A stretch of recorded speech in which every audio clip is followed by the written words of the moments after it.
Thank you. Good morning, members of the commission.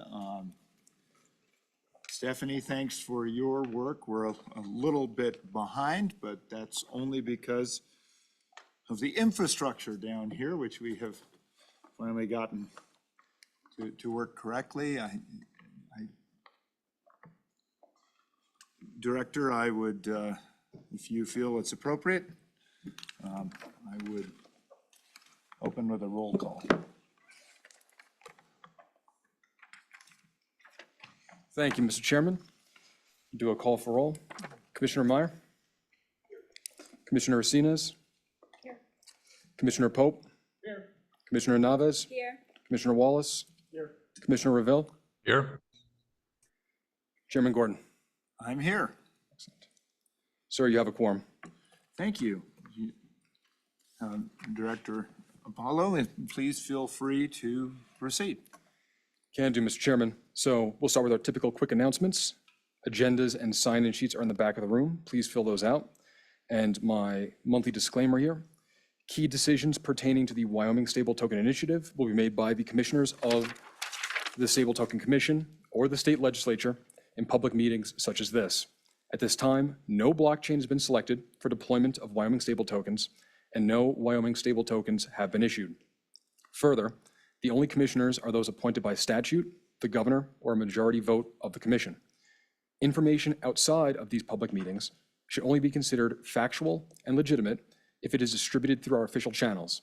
At this time, these are limited to our website at stabletoken.wyo.gov, the Wyoming legislature website at wyoleg.gov, and our social media channels with the @WyoStable username on Twitter, YouTube, GitHub, and Warpcast. So, Mr. Chairman, there is no fluff today, no news. We'll get right into the thick of things. If you'd like me to run through the agenda, I could do that quickly. Sure. Excellent. Without objection. So first, we'll revisit our blockchain selection exercise. We'll talk about how our special meeting last Friday went and a couple of updates there. And then we're going to head right into procurement.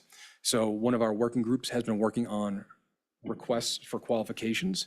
As we segue into our procurement phase here, we want to get RFQs out in the public and let teams respond to their ability to meet the needs of the Stable Token Commission. So those will be different functions across different verticals, and we'll go through what some of the questions we're asking will be. If we are able to approve those forms today, then the goal would be to launch the RFQs tomorrow morning and have the vendors who have been following us along the way let us know what they're capable of doing. That is functioning your agenda. We'll talk about the next meeting, the last one for the year is December 19th, and then we will have public comment. Very good. Commissioners, any questions? Commissioner Meyer. Yeah, just Anthony, we had a discussion, I guess, before the meeting here a little bit, and I'm gonna try to paraphrase what I think you guys told me to make sure that we have some clarification about the blockchain selection process. That chains that weren't selected this first go around to move forward can be put on the list, provided that the issues that may have left them off the list are I guess completed or rectified, or however you would want to say that. Director. Thank you, Mr. Chairman. Commissioner Meyer, that is absolutely correct. In our prior meetings, we have discussed that this will be a rolling process in the future. For now, the blockchain selection exercise was to focus where our capabilities should be for the launch of the V1 initial issuance of a Wyoming stable token. We looked at about 30 different chains. We went through a series of binary criteria that cut about half of them out, leaving us with 14. And then we did a fairly robust and quantitative scoring exercise based on data that was available. And after that exercise was done, we reached out to all of the teams that were in scope for the exercise, let them know the results. We did, in that message, let them know that this is a rolling process and they could be qualified in the future once they hit those marks for us. And on top of that, we also allowed them to send any feedback that they felt would perhaps change our scoring. And I'm happy to talk about that in a second because that is functionally the first thing on my list, but I don't want to go too far with the answer here. Yeah, the other thing that I think that there was, do we have two different methodologies of selection, one that requires a survey and one that doesn't? And is that, So, Commissioner, I think we're going to get into a robust consideration of our process. Is that? Mr. Chairman, that would be correct. well, Okay. just one, I guess, is there, one further thing, is there's nothing that would prevent a blockchain that was not currently selected to provide information by personally, I guess, or send it directly to the director or the commission. Through the chair, Commissioner Meyer, that is, if I understand the question correctly, that is the case. We are able to accept information at any time, especially now that we have the criteria for blockchain selection and categorization defined. We went through, again, an extremely robust effort. Members of the commission, the agency, we pulled in several subject matter experts who signed a code of conduct to make sure they had no kind of financial incentivization in the process. And we came up with what we felt were very robust criteria that were, again, quantifiable. So I think we're going to stand by that. The one thing, there is one slight nuance to that, which is, again, because this is a compliance-heavy program, there was, I believe, one instance where a blockchain was immediately disqualified based on criminal activity that resulted in their CEO and founder spending several months in jail and a $4 billion fine. So in that case, I don't think you're getting back on the docket, regardless of the strength of your technology. But that was one specific edge case. Thank you. Okay, thanks. Director, please proceed with. Thank you, Mr. Chairman. So what we'll do is we'll start with the updated candidate blockchain selection memo. Again, this is a slight update to the discussion we had on Friday to remind everybody of the key action there. The goal is to review and approve the selection of 5 layer 1 blockchains and any qualified layer 2 blockchains thereon as candidate blockchains for the deployment of the first Wyoming stable tokens. So again, just to break that down, we are not picking one out of the 30. We are saying these chains are in scope because we believe they meet the criteria that we are looking for. And that will give us a bit of a broader field of play and hopefully a more competitive process when we do segue into the request for qualifications and then later the request for proposal period. Again, there is some cadence to this roadmap here.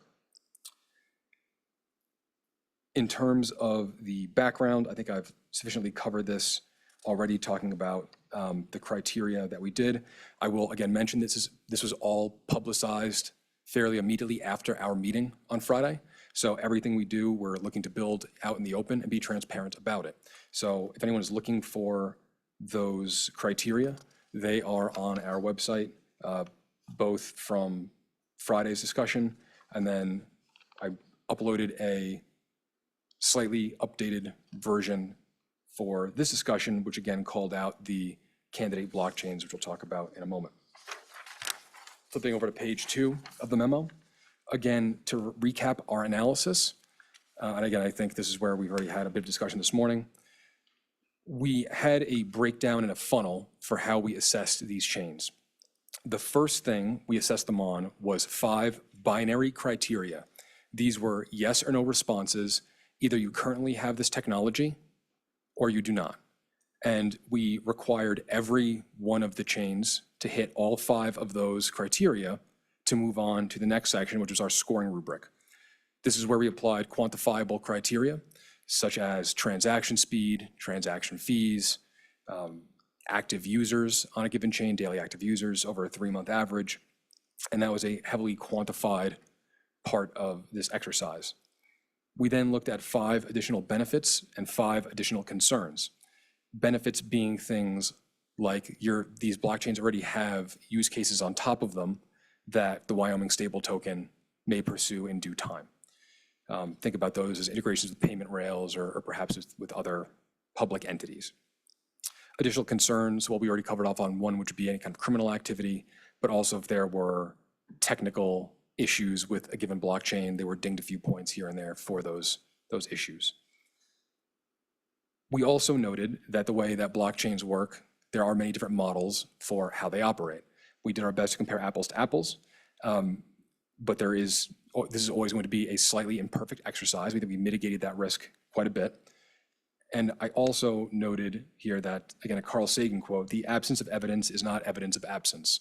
So while we looked predominantly at public information for this, what we did recognize that perhaps there were things that, we didn't memorize the entirety of the internet to figure out if everyone had every little thing we were looking for, or perhaps there was different places where information might reside that we'd want to incorporate. As such, after the Friday exercise was complete, we reached out to all the teams that I had contact information for to say, here's our results. Please let us know if we missed anything or mischaracterized anything. And as a result, there were a few that came back, and I've included 3 in this memo that when we looked at what they had provided us, we agreed that this is something that should be in consideration. So to move through these quickly, the first one will be Stellar. We were pulling data from their Sorobon smart contract environment and not what's called the Stellar DEX. The Stellar DEX is actually where a vast majority of their activity is pertaining to real world assets. So that's things like the Franklin Templeton tokenized government money market mutual fund. For whatever reason, it's not indexed where we found lots of other information, but we did include that in their total value locked criteria, and that brought that one particular category up from 0 points to 1 point. Now, that did not have any impact on our determination, as Stellar was already considered to be a candidate blockchain, simply moved them up from a 24 to a 25. The second one on our list is the Avalanche blockchain. We were pulling data from the Avalanche C chain, which is where everything kind of consolidates at the end of the day. We're pulling the daily active users from that. However, Avalanche has a structure where they have multiple subnets. Now they just call them L1s, but essentially it's a redundant series of networks that all interoperate. They're looking at that data. Their active user criteria was bumped from 37,700 to 80,500 based on the 3-month moving average. That being said, we certainly rectified the data source we were looking at and the number of users.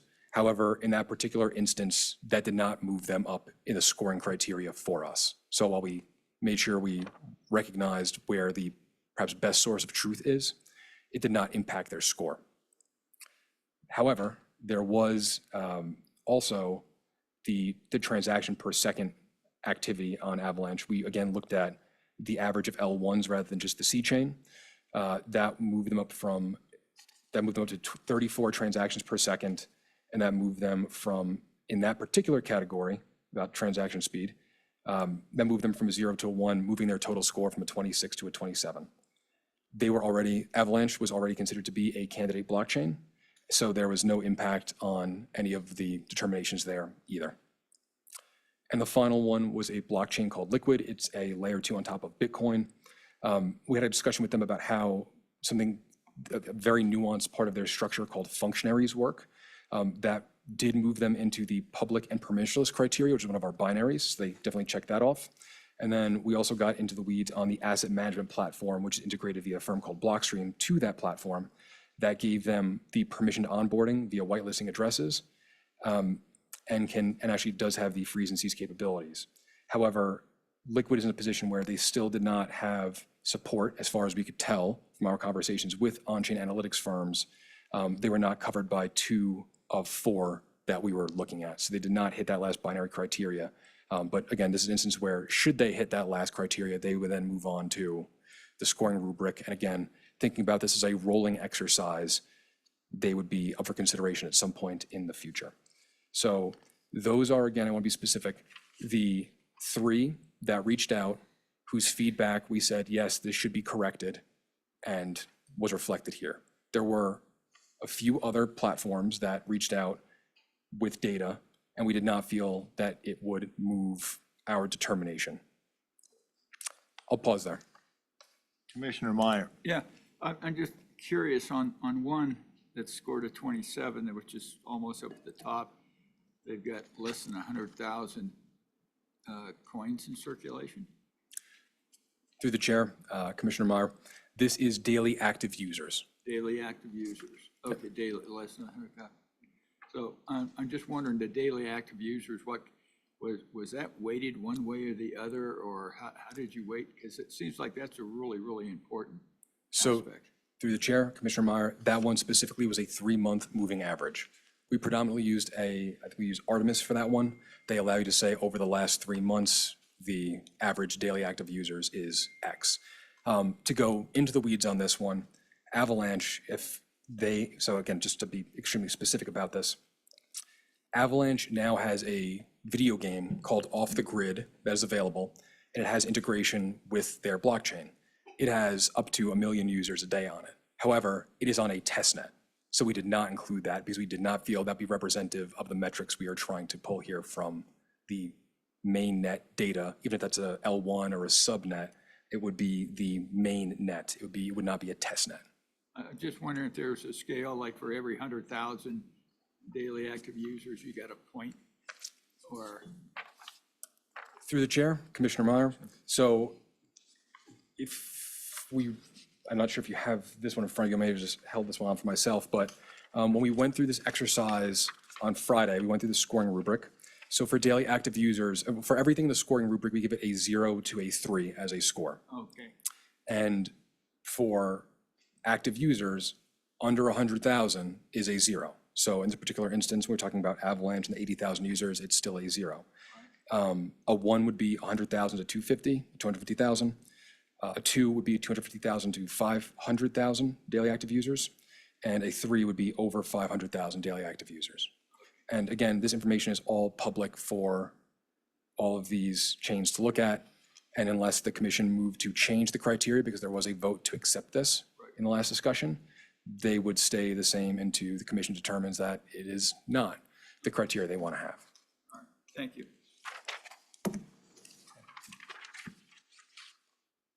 Any other questions? Questions? Comments? I don't see any. Thank you, Mr. Chairman. So in our findings, we say, we allude to the candidate blockchains on the next page, but we do have a reminder here, and this was in the original document as well. The commission has a remit from the Select Committee on Blockchain, Financial Innovation, and Digital Innovation Technology that encourages a multi-chain and technology-neutral approach.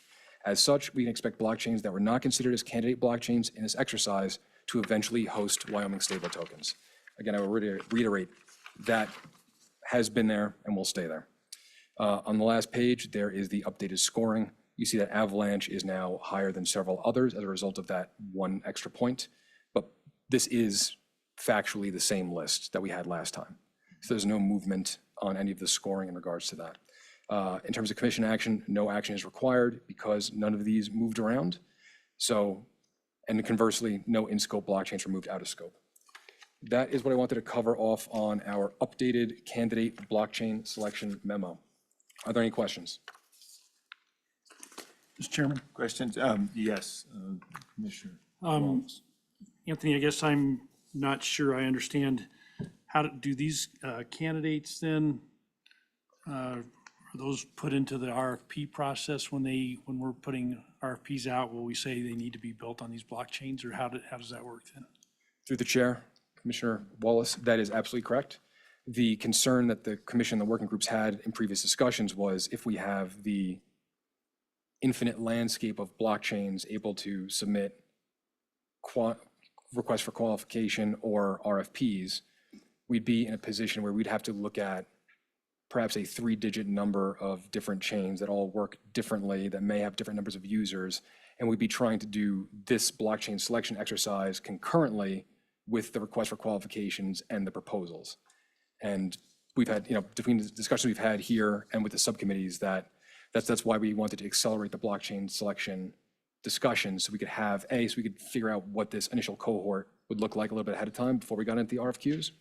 And then secondly, again, so we would have an opportunity for any of these organizations to push back and say, you know, you were digging under the wrong rock and you need to look over here.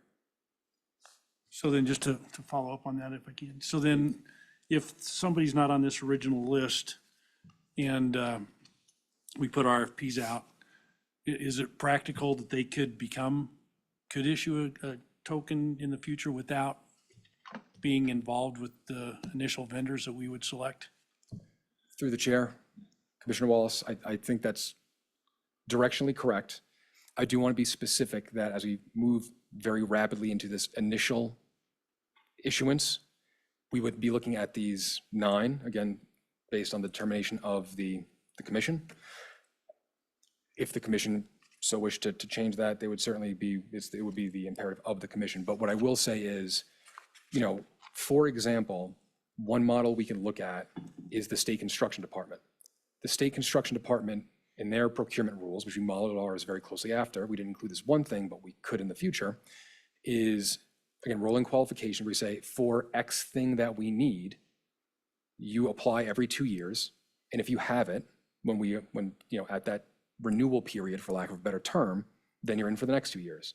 And I think we could do something very similar to that in time. It's not how we're structured now, but as a result of this exercise, I think perhaps that formalizing the rolling qualification would be a wise idea.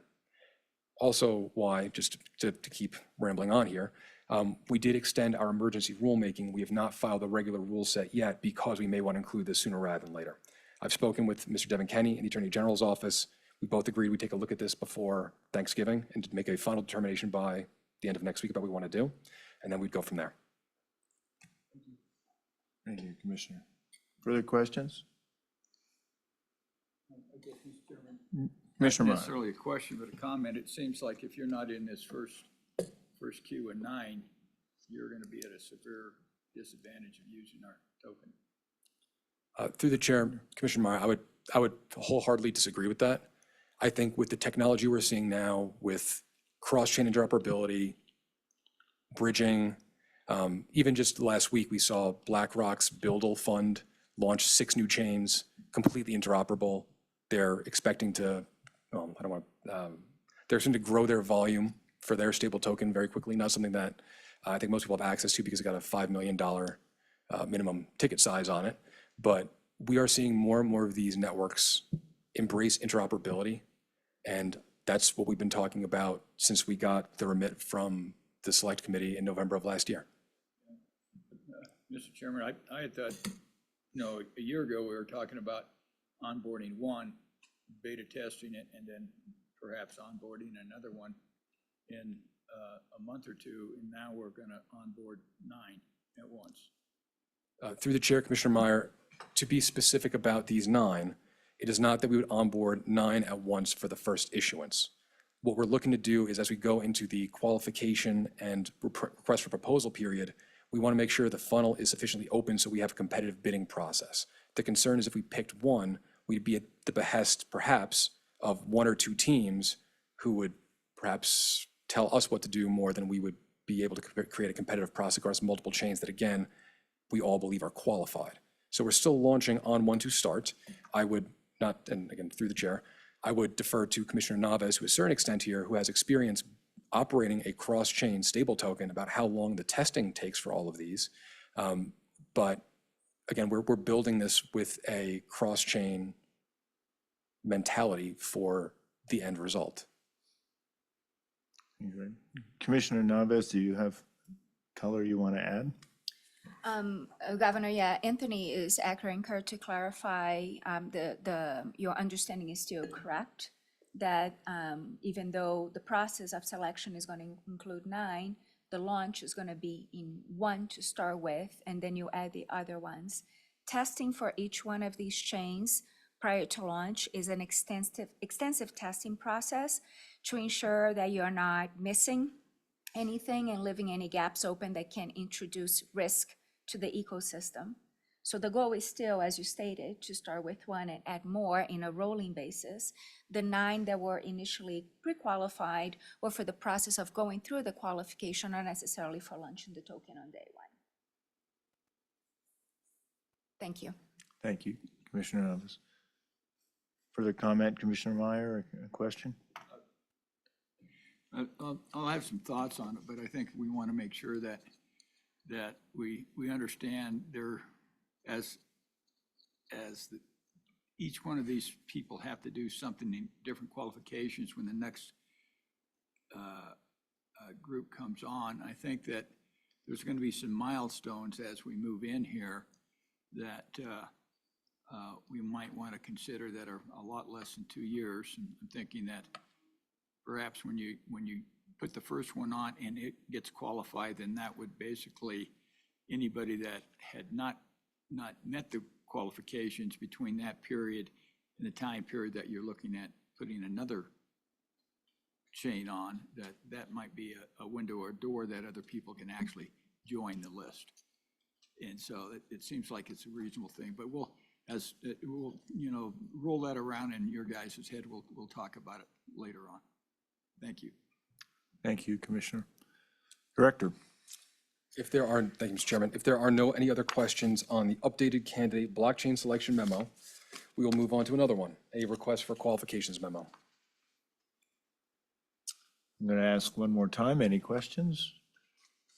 Hearing none, please proceed with the request for qualifications. Thank you, Mr. Chairman. So you've got a number of documents in front of you, but the first one is, again, this request for qualifications memo. This is simply saying what we'd like to accomplish at this discussion this morning is to review and approve 8 different RFQ forms and any supporting documentation for distribution to potential vendors to facilitate the development, deployment, and management of Wyoming stable tokens.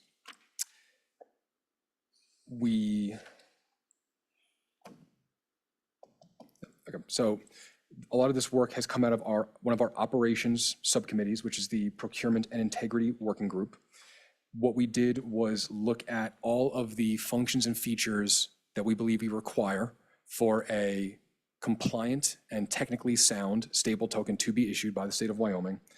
And we've broken that into functionally 7 different RFQs. We added one for vendor registration, and we'll walk through the process in a moment what that looks like. But the goal here is for us to review these one by one, perhaps approve them at the RFQ level rather than at the function level.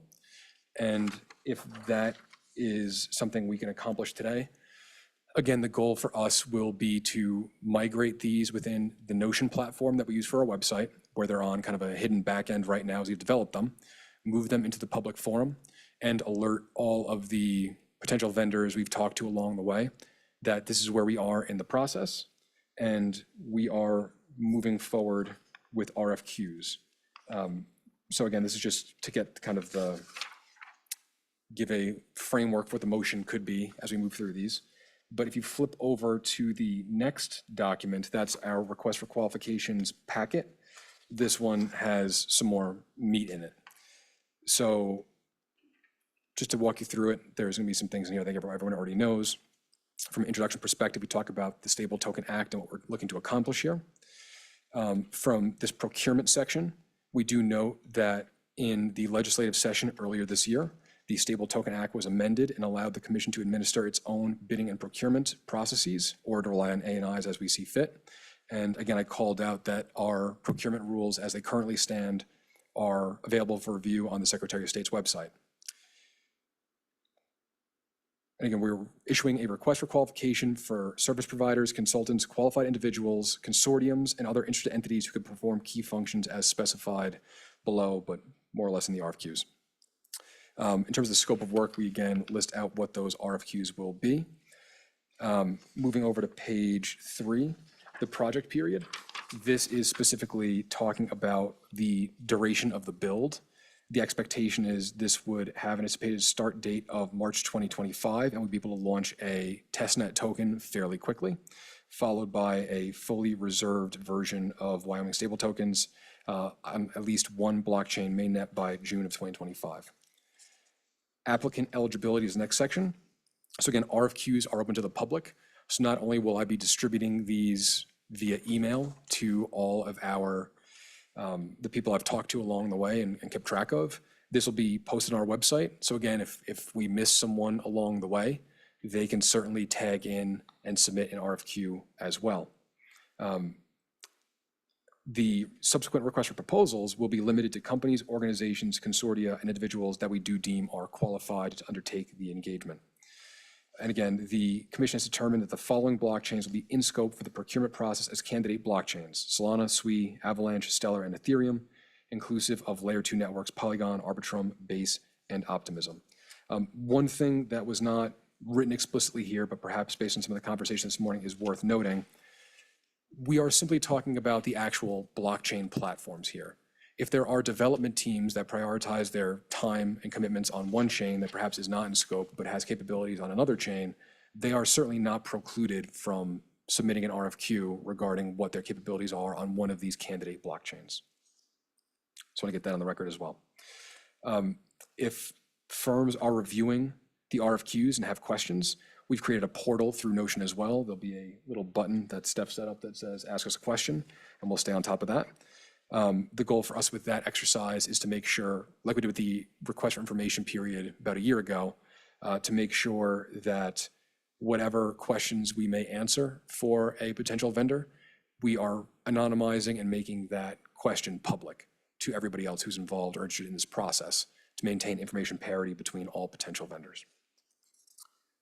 The screening process will happen on a rolling basis. Again, we are looking to accelerate here. So when these things start coming in, we will compare them against the criteria that we have. Again, we've worked to quantify a lot of things on the back end and make sure that we are able to have kind of an apples to apples comparison. If anything goes sideways in the submission process, we as the agency can reach back out to the potential vendors and say, you know, we're missing this, we're missing that. There's an opportunity to cure the submission within the time period. We'll notify our applicants when that process is done, and then dates is the important part I wanted to get to.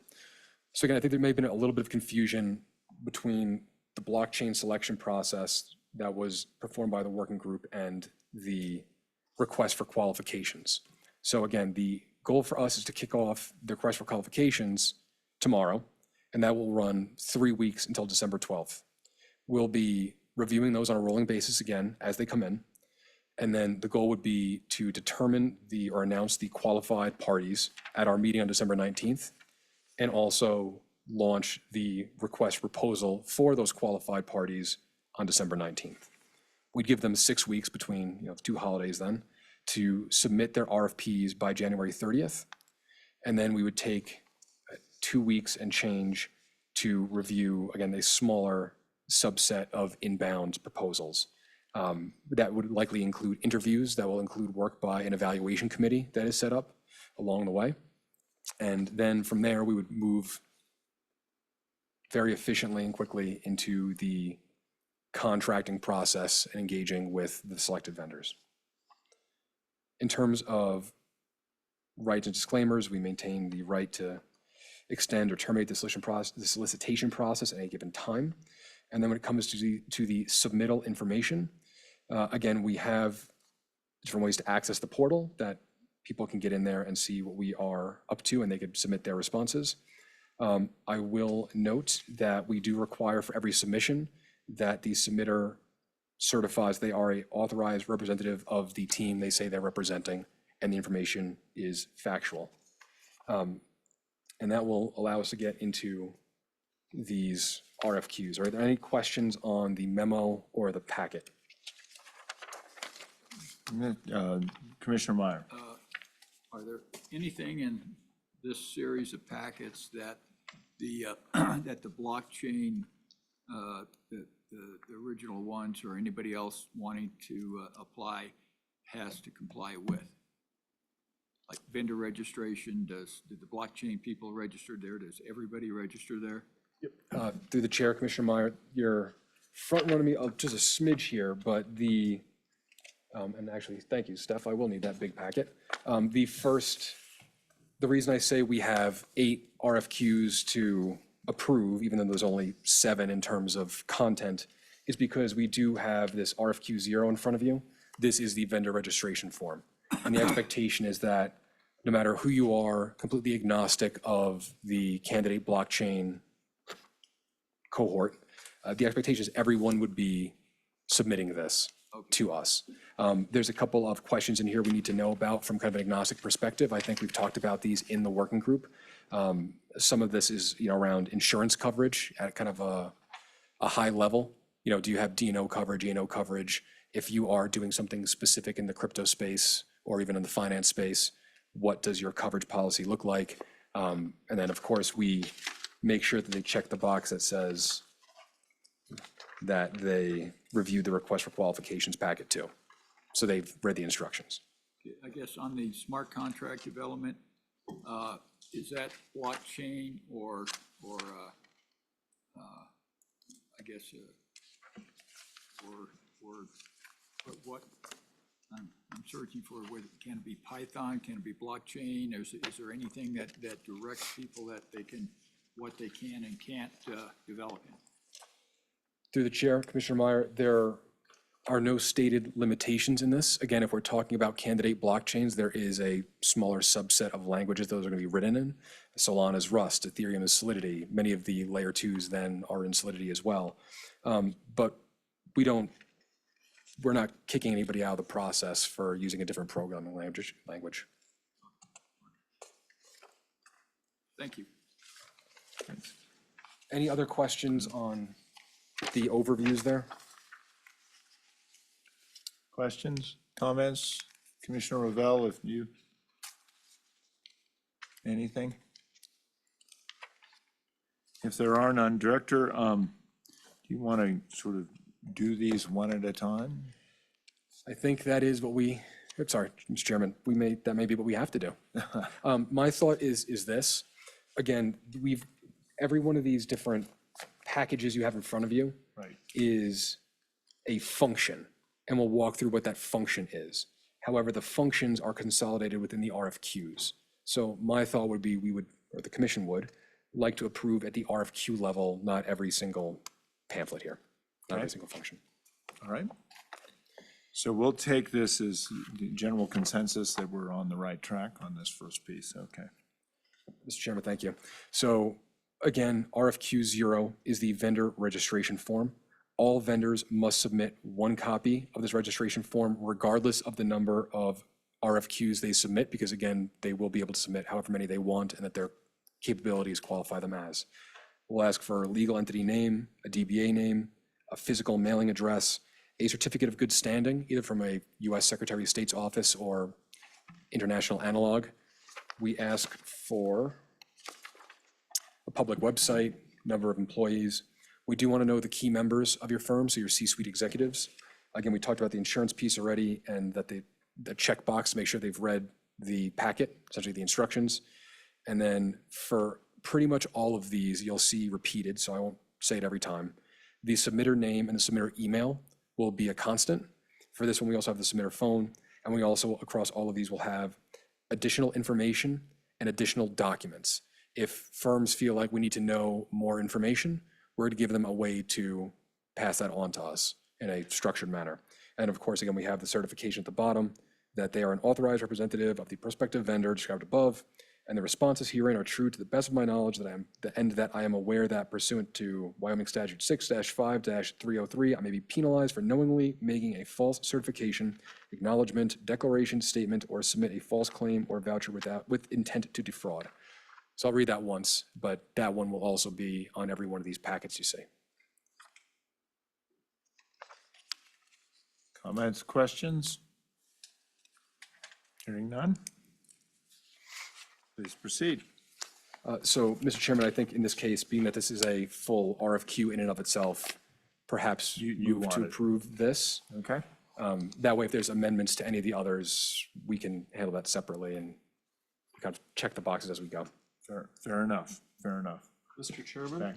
if I'm understanding, Director Apollo he would like us to consider approving RFQ 0 vendor registration form. If I could make a motion to that effect, I would like to. Second? It's been moved and seconded by Commissioner Racines. Is there any discussion? Hearing none, all in favor signify by saying aye. Aye. Nays? RFQ 0 is affirmed. Thank you, Mr. Chairman. We'll move expeditiously. Next RFQ is RFQ 1. You are going to have 2 of the functions in there. RFQ 1 being token development and support. Our first function is smart contract development. We're looking for a vendor who can create a stablecoin smart contract that govern how the Wyoming stable token operates. So we ask for entity name, the amount of years of contract development that they have. We ask them to provide links to a blockchain explorer that they've deployed. So again, that'd be a public forum by which we can see what's happening in real time. We ask specifically about smart contracts they've deployed with an aggregate value over 100 million. We ask about stablecoin smart contracts, particularly on candidate blockchains. We ask about what token standards they've used in the last 2 years and how many smart contracts or tokens you have deployed with upgradable features. Both of those are proxies to make sure that the team that we end up working with is current in their technical capabilities and not using old software. If we ask for smart contract audits and who has performed those, because not all smart contract auditors are created equally. And we ask if they've been compromised in any way, shape, or form. Beyond that, it's these standard questions. Any questions on smart contract development? Questions? If there are none, do you want to proceed to 1-2 or do you want to pass this one? I will proceed. Okay. Thank you, Mr. Chairman. The second function in RFQ 1 is our validator node infrastructure. What we're exploring here, and this is somewhat of a proactive exercise, is the ability for us to have a customized set of validator nodes that could on and off ramp users to a Wyoming stable token that we may have a higher degree of control over before letting them bridge out to a public network. So in terms of what we're asking here, we want to know what kind of technical capabilities they perform for their clients and the timeline it takes to deploy a solution. We are asking how many calls are made to their existing infrastructure. So it's the calls like an RPC. I forget what the acronym stands for, but that's the node infrastructure there. We ask them for a systems uptime report. We ask them for the maximum number of requests they could handle any time. We ask them for some certifications on the technical side and whether they can share those with us. And then a disaster recovery plan or business continuity plan, should they have it. So I'm happy to answer any questions on 1.2 for validator node infrastructure, but 1.1 and 1.2 constitute RFQ 1. And if there are no questions, then the commission could hypothetically take a motion on that. Questions? Any questions? Commissioner Wallace? Do we care where these nodes may be located? Through the chair, Commissioner Wallace. Yes, we have in the description of the function, they can facilitate the turnkey deployment of validator nodes within the state of Wyoming, domestically or internationally. Which one was that? Sorry. At the top. Oh, okay. Okay. All right, So, thank you. so just through the chair, to be specific, we talk about the question 1, technical capabilities. The idea there is they would let us know where they could put like functionally servers, the nodes, right? So that would be part of that analysis. Okay, thank you. Thank you. Further questions? If there are none, I would entertain a motion. Mr. Chairman, I would move to approve RFQ 1. I will second. It's been moved by Commissioner Racines, seconded by Commissioner Navis. Any discussion? Hearing none, all in favor signify by saying aye. Aye. I believe that, are there nays? And Commissioner Revelle, I'm not sure I've heard that, but we'll, Stephanie, do you know if he's voted? Okay, thank you. All right, but that motion carries. Thank you, Mr. Chairman. We will keep moving along here.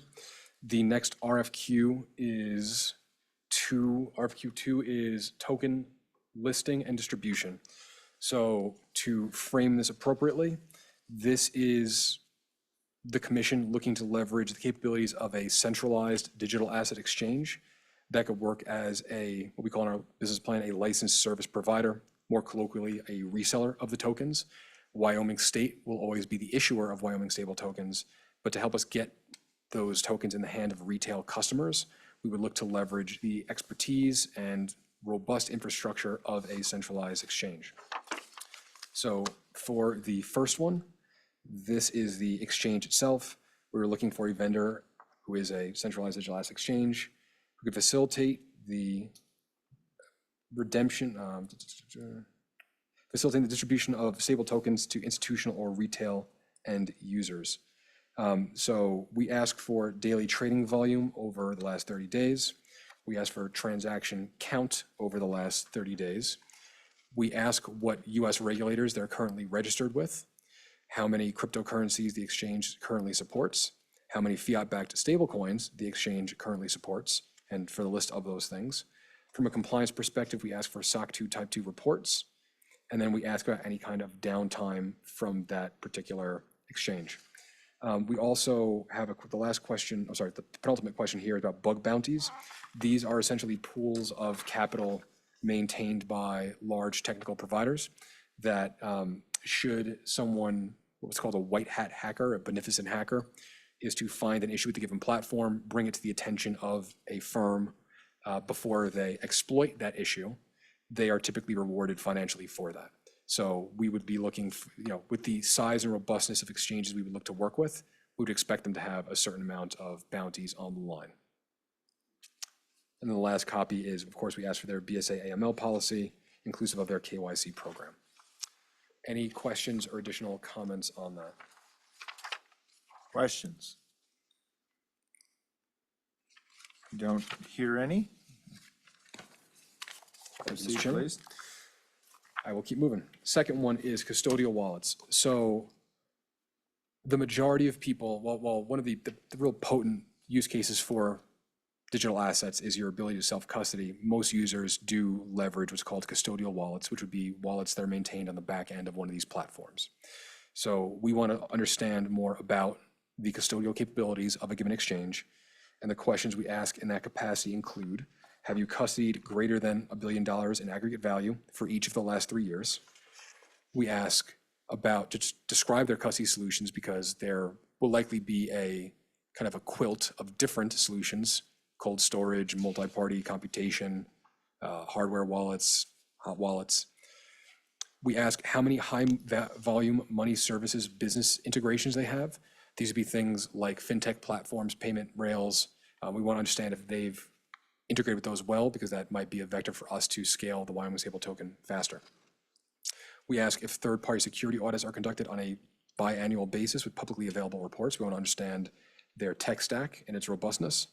And then we ask them to include a copy of their InfoSec policy. Any questions on custodial wallets? Question? None? Proceed. Thank you, Mr. Chairman. Moving on to a mobile application / digital wallet.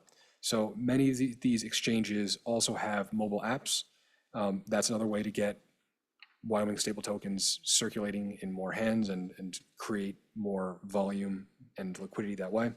The questions we ask around this topic are, do you have a mobile app in the iOS and Google Play Store? What are their ratings? How many downloads do you have? And do you have any known security vulnerabilities? That's the extent of the RFQ for mobile apps. Any questions? Questions? None? Proceed. Thank you, Mr. Chairman. Next one up is customer support. We need to make sure that anyone who somehow hits the wrong button on their side has some chance to work with the centralized exchange to perhaps recover or undo their action. So one thing I'll quickly note out here is we are basing some of this on guidance from the New York Department of Financial Services. they did put out through their virtual currency platform and desk guidance on what customer support should look like on a 24/7 basis. So we are cribbing some from there. But we ask about what channels of customer support they have, whether that's chat, email, phone, or social media.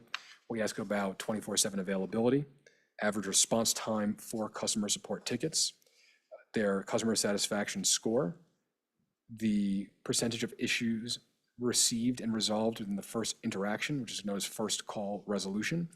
We ask about which languages they offer and how many tickets they are able to clear on any given day. That's the extent of customer support. Any questions, comments, additions? Questions, comments? Director, one question, this may not sound particularly intelligent, but, besides Google and Apple platform, are there open source platforms or other platforms that may be of value? Mr. Chairman, none spring to the top of my head. I mean, that there is, legislation at the federal level to break up some of these duopolies as a result of this. One that would point to specifically, if you want to get into the nuance of it, is Epic Games. They've sued both parties as a result of the large percentage of revenues that are given up to the platforms. Perhaps neither here nor there. What I will say is there is open source software that you can download, but things look, it's a trade-off. If you go that route, then you're sending links to people to download software that's not coming through a store that has lots of checks in it, and then it gets a little, you're on the opposite side of the spectrum then. So something we can certainly take a look at. And yeah, we could dig into that, but I think that's where the majority of action is going to be. Okay, thank you. Moving on to our last function in RFQ 2, which is marketing. So these platforms already have millions upon millions of customers.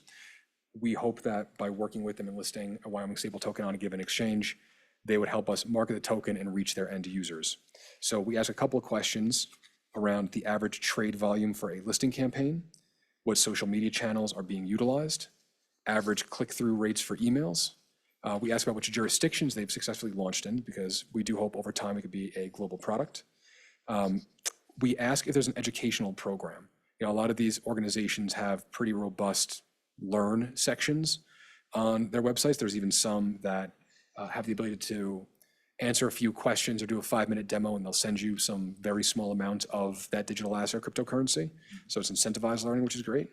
And then we ask if they have capabilities to create custom landing sites for tokens like ours on their website, which is to say, typically these exchanges have a site. If you were to go to, exchange/Bitcoin, it would bring up all the price data, possibly the window to buy or sell your cryptocurrency there, and they'll have lots of substantiating documents, kind of the layman's terms of how things work, but they'll also attach the white papers and the technical stuff. So we want to make sure that firms have that ability as well, so we can appear there rather than having to, maybe that's the Occam's razor, rather than creating a full new website for ourselves. I think over time, that's what we're going to want to do, to migrate off of Notion, which is a little stodgy, to something that's a bit more customer friendly. But in the immediate future, working with an exchange, they can set that up for us. Great, thank you. Questions? Comments, questions? If there are none, I would entertain a motion on RFQ 2. Mr. Chairman, I would move to approve RFQ 2. Been moved by Commissioner Racinas, Second? seconded by Commissioner Pope. All in favor signify by saying aye. Aye. Aye. Nays? That motion carries. Thank you, Mr. Chairman. Moving on to our next RFQ, which is on-chain analytics. This is going to be a one and done in terms of functions. These are the firms that monitor the transactions that are happening on-chain. They're looking at wallets. They're the ones who hopefully will help detect any kind of illicit activity and help terminate that at its source. So the questions we ask around this one are, how many years of experience in blockchain transaction monitoring and analytics do you have? We ask them specifically which candidate blockchains that they support. so make sure we have coverage. We ask about the automated flagging tools. If a Wyoming stable token moves into a wallet that it should not, we want to know how quickly we can pick that up. Conversely, we want to make sure that we have the capabilities to create our own reports in real time on an ad hoc basis. So we ask that question from two directions. We ask how many transactions they handle in a given month, which is not moving, to be clear, not moving crypto around. It's how many transactions they're monitoring. And we ask them to list all regulated financial institutions or exchanges where they have successfully integrated. And I think we've got one here for ensuring compliance with the FATF travel rule by tracking origin beneficiary information. And then do they provide training or certifications for digital asset investigation? Perhaps something we want to leverage in the state is knowledge of some of these schemes that are perpetrated with cryptocurrency. Again, I want to be specific when I say that. As any of these firms have found that illicit activity on a given block and any given blockchain or group of blockchains is under 1%. So it's not that it's pervasive, but we do have a low tolerance for it. So that is the on-chain analytics. Any questions on that? Commissioner Meyer. On 3, I noticed there's an asterisk after addresses, question mark? Well, there's several places where there's. Yep, so through the chair, Commissioner Meyer, that is simply a quirk of the tool we're using to build these. It says these are all required questions. So no one's gonna be able to, so every time you see an asterisk, which should be on every question you've seen so far in this process, no one's gonna be able to submit a form without giving us all the information. Yeah. I'm wondering what the, if in that list of candidate blockchains that you support, whether we could add Cardano on that from the standpoint of just getting information as to whether or not people deal with that particular blockchain. So through the chair, Commissioner Meyer, I want to be very clear, it's not who I support. This is the commission's selection. I also will say that as part of the working group on the blockchain selection, we pulled in information from all of the 4 different on-chain analytics firms that all work with US domestic law enforcement. So that was the carve out. And to be extremely clear, Cardano did meet that criteria. Their token ADA and their blockchain are covered by those firms. So all of the firms that you're gonna, I guess, send this out to, you already know what they can and can't do? Through the chair, Commissioner Meyer, to be specific, the blockchain selection working group and the commission voted to bring these 9 chains into scope for where we're going to launch the Wyoming stable token. One of the things I will maybe said less eloquently earlier, but I want to reiterate now is that does not exclude any given build team from that may have capabilities on these chains because they have similar programming languages, for example, from qualifying through this process and perhaps submitting a book of work down the road when we get that far, should they be a qualified entity. If they've got the capability to build in, Rust, and they're not a Solana team, but Solana is built in Rust, they surely would be able to submit respond to the RFQ, and then perhaps respond even to the RFP if we thought they had the merit to do so. I guess one other way of just going back to the start of the question is, from the perspective of on-chain analytics specifically, we've already gone through the exercise for all 28 of the firms, 28 of the chains that we looked at. All of them went through that exercise as one of our binary checks.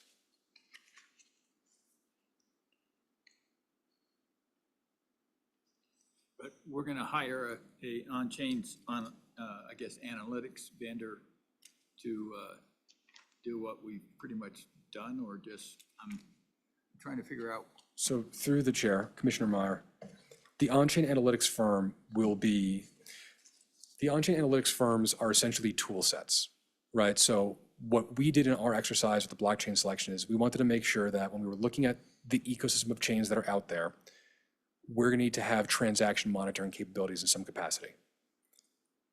We wanted to make sure that of these 28 chains, a plurality of them were covered by these analytics firms, and that was the exercise that we did.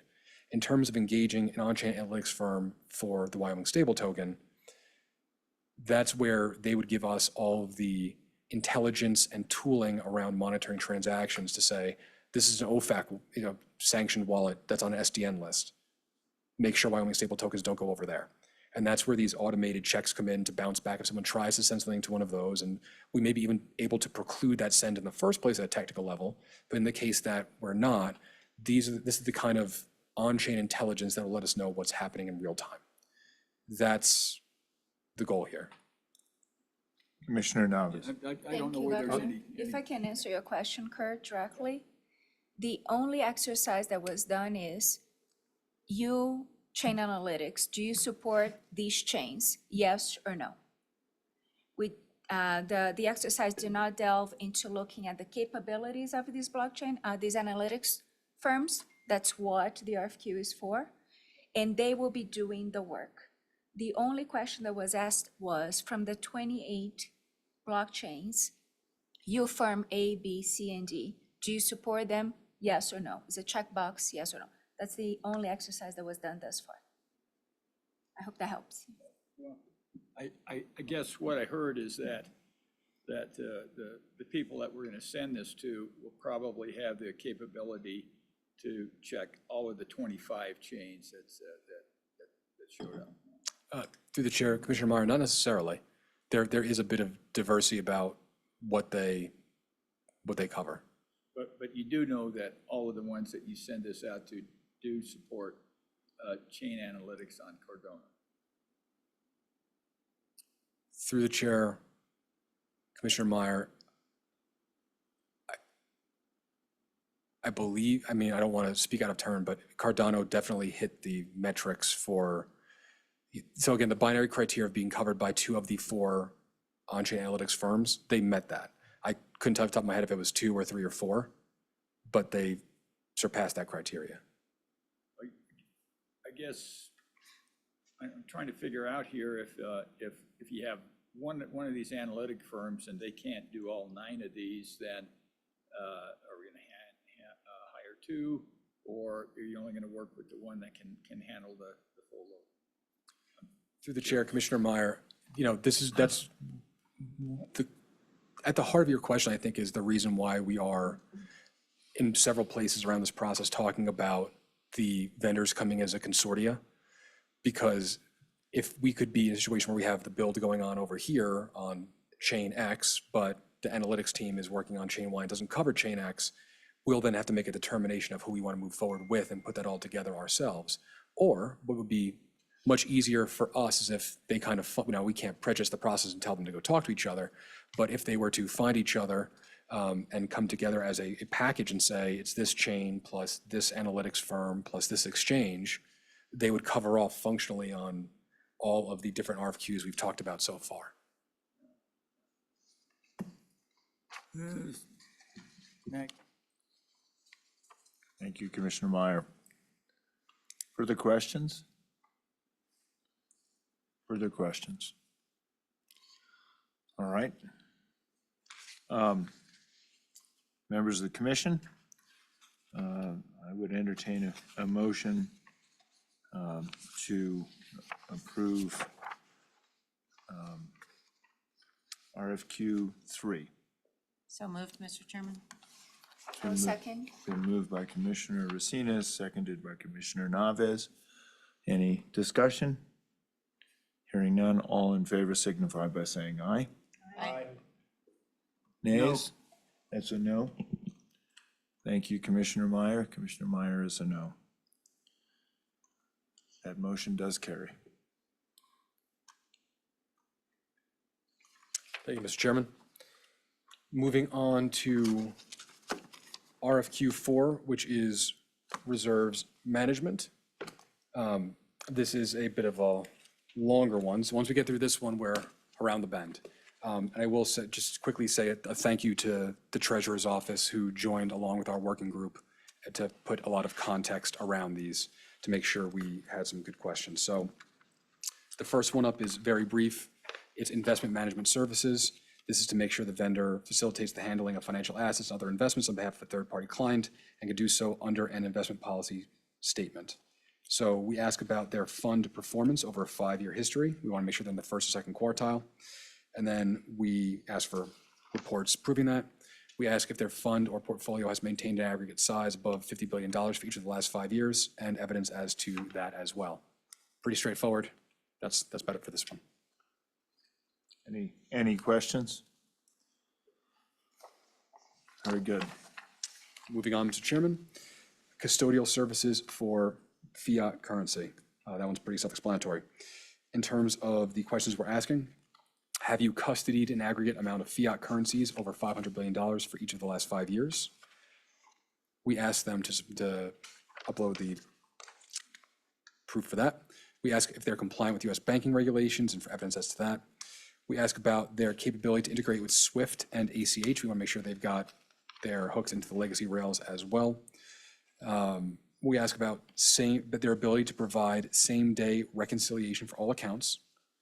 And then we ask what frequency are they able to generate and provide detailed reporting all the way from real time to things like annual. It has to be a checkbox, so you check off whatever they are able to accomplish.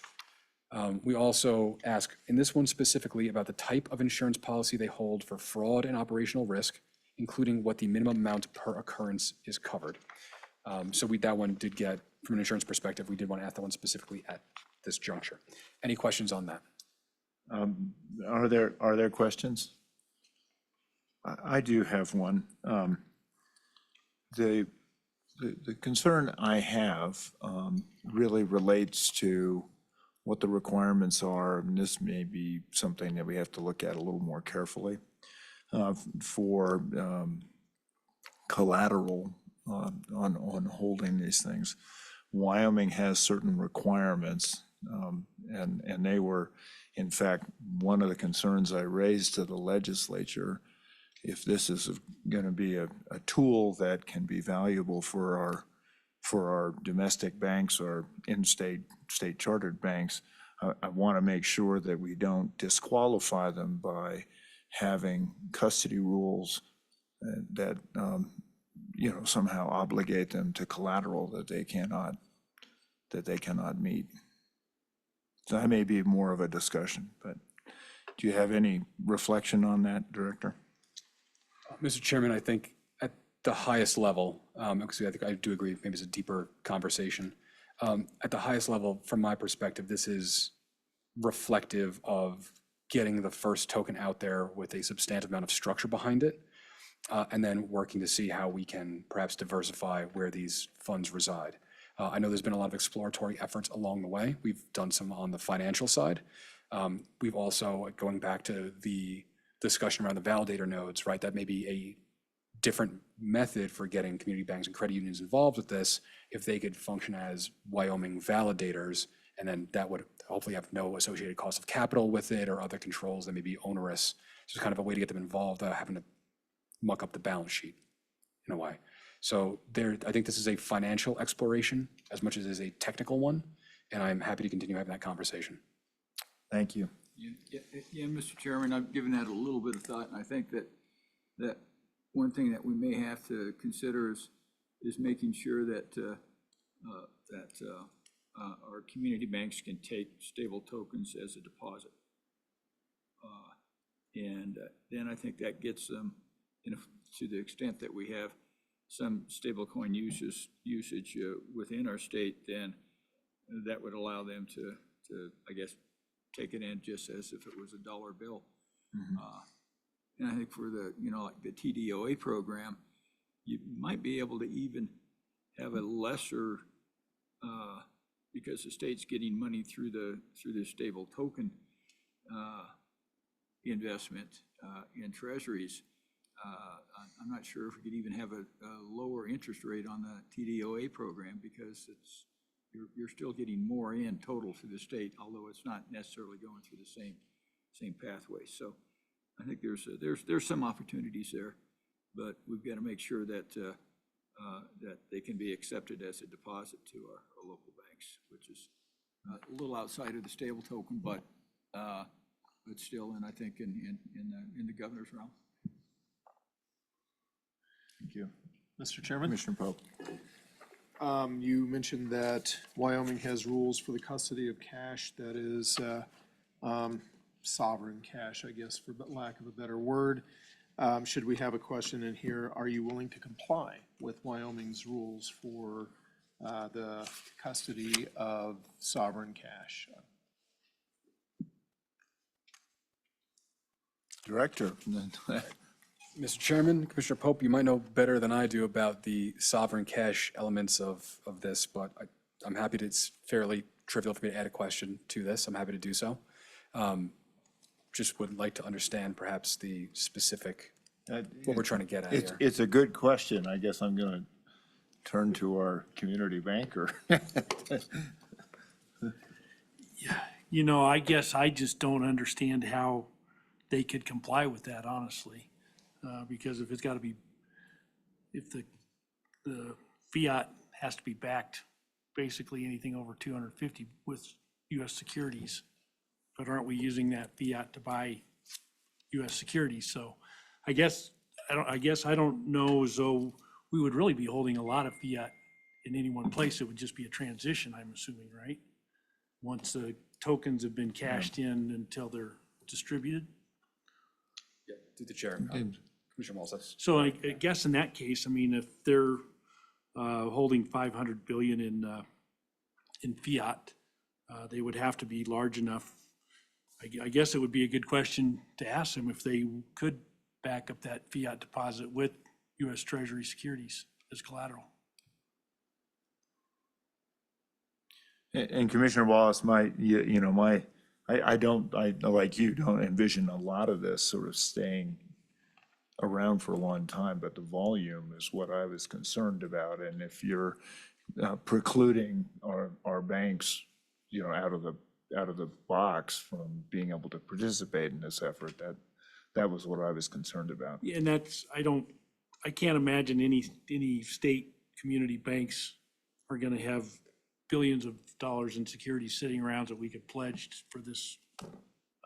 And you have normal business that you have to have fully collateralized, which is the reason I'm noting that the good senator is sitting here. There may be an opportunity to provide some relief here. So, Mr. Chairman, may I make a couple Commissioner- of additional comments? Commissioner Pope. Okay, so in what we're doing, there are about 1 million areas of risk, AORs that we can consider, but 3 of them are the market value of the reserves, the banking risk with the cash, because just because of the nature of cash and banks. And our goal here is to make certain that that even the cash component is as de-risked as possible. I would not ever complain about a consortium of community banks that could come up with a plan for the custody. I would not ever complain about a single community bank that participates in the cash portion of this, but we will have the token, of course. Then we'll have the cash, the reserves for redemption, the redemption reserves that will be calculated. The amount that we keep in cash will be calculated based on the redemption ratios that we see on an ongoing basis. Understandably, those predictions will be probably be not very accurate to start out with. And then the third component, of course, is the reserves that will be where the bulk of the funds are kept. And so I want to create a situation where the community banks can be involved in this. And I also want to make sure that we do it in such a way that decreases or de-risks the situation. So I think that's conceptually where I stand on this. Yeah, Mr. Chairman? Commissioner Meyer. And I was thinking to, try to, I guess, differentiate between deposits and custody of the business. looking at, we were trying to get a number that was large enough that we know that we would be dealing with essentially a household name. So that would lend some credibility to the token, rather than having a mid-level bank, whether it's in Wyoming or someplace else, have the custody where nobody in the world knew who they were. But I think that if you have the ability to accept deposits at community banks, then I think then you've crossed the line to where you can offer them participation in usage of the stable token to give them, I think, fairly inexpensive capital compared to other capital, more or less like the TDOA program, because we're getting paid by the Treasury. So any differential over the Treasury rate would be a higher return than what we would normally get on our investments as a state as a whole, but offer the banks a depository rate that was less than what they would be having to pay for straight cash. So I think that's a way to essentially give them an opportunity that they don't have now, and increase their capital at the same time, while increasing the amount of revenue that the state enjoys. Good. And it may be something we consider down the road. And So, Mr. Chairman, Yeah, just yeah. one final comment. I think part of how this started was, do we include in 4.2 a question about whether they are able to comply with Wyoming's custody rules, and which would also mean being able to provide potential or prospects with a copy of those rules. And so that's my question for the commission, is whether we want to include that in this. And if not, then, how do we ascertain risk beyond that? David, quick question. Would that be addressed by 4.3 custodial services, U.S. government securities? The next one? Mr. Chairman? I don't believe so, because that's for the U.S. government securities. That's securities I believe opposed to this addresses, that 4.2 addresses fiat currency, and that's exclusive to, and it may be that one of the respondents comes in and says, we can handle both sides, and I anticipate that happening. But there are some respondents that will want to just participate in the cash portion, and I want to be inclusive of as many as possible That makes sense. in this. Thank you, David. I don't have any problems with asking for some, I guess, collateral positions. I'm assuming it'd be pretty much like we do on our securities lending, wouldn't you think, Mark? Yeah, I guess I think there are requirements that are constitutional in some respects, and others that may be legal. And I guess I really was advertising that as a problem that we could solve down the road. To Commissioner Pope's comment, perhaps the willingness to work with Wyoming banks, Wyoming community banks, might be a question. I mean, it's probably a check off, sure, and then we'd figure out how to do that, but.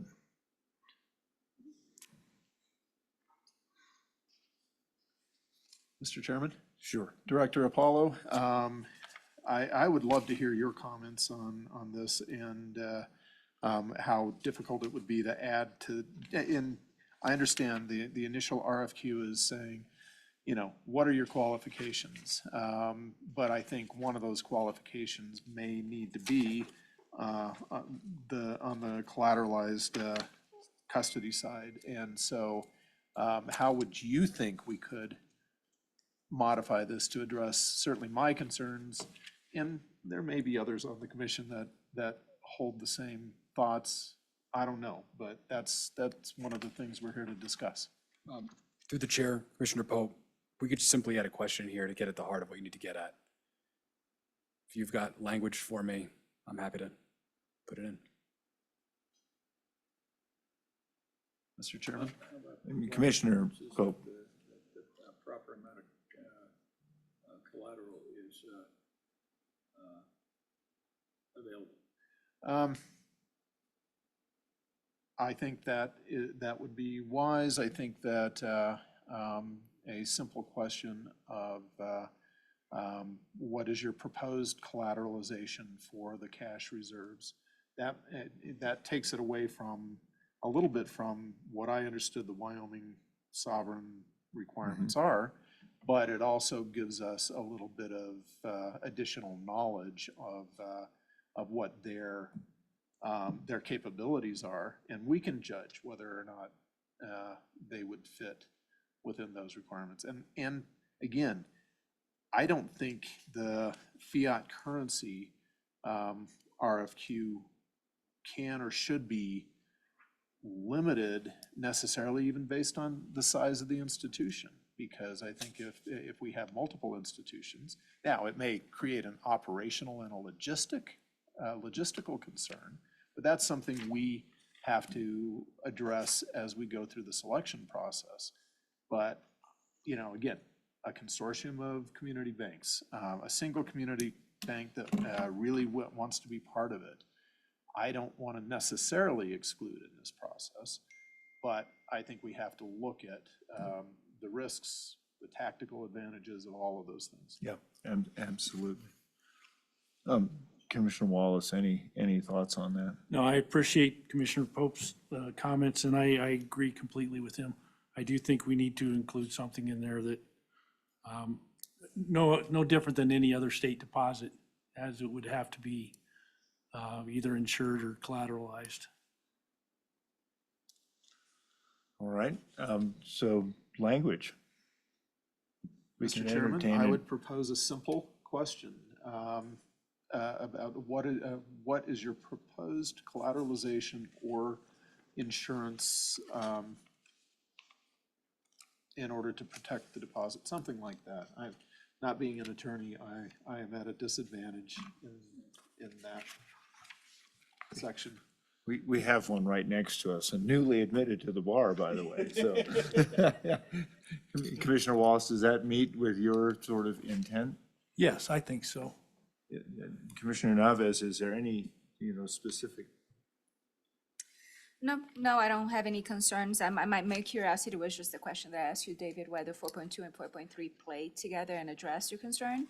But if they are separate, I think the question is proper, and yes, I have no concerns about the language being used. Thank you. Thank you, Director Apollo. Mr. Chairman, I am happy to include that question as this would be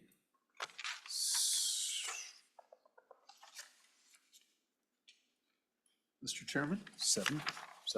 I think I would recommend maybe between if you have a 2.A or a 2A, since this goes with banking regulations and all of that,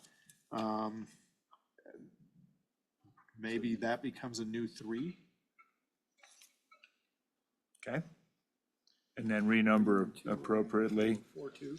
3 would become 4, 4A, 4 would become 5, then 5A, 5 would become 6, 6A. We're missing a 6. 6 is a phantom, which would be a 7. Okay, It'll become a 7. We'll yeah. get it all done in one shot.